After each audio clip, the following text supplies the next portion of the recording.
За разлика од претходните сезони, Еврофан Перистер оваа година покажува подеднакво добар учинок и резултат и на домашен и на гостински терен. Има само еден гостински пораз, а сега гостува против екипа која што е и математички отпадната од опцијата за пласман во следната фаза.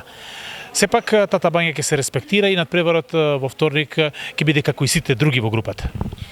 Точно така, како што кажавте, ова сезона за разлика од претходните доста поуспешна и на добар пат сме.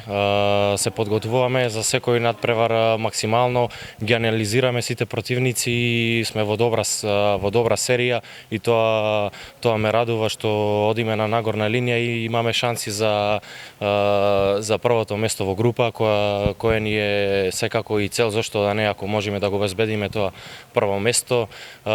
Се спремаме, се подготвуваме за Тата Бања, почнавме да ги анализираме, се работи за сериозна екипа без разлика што не обезбедија пласман понатаму во следната фаза, али не смееме никако да ги подцениме. Добра екипа која трча и која има добри индивидуалци што играат еден на еден и ево остана уште неколку дена се подготвиме за нив и да излеземе и да секако одиме на победа и тоа е тоа.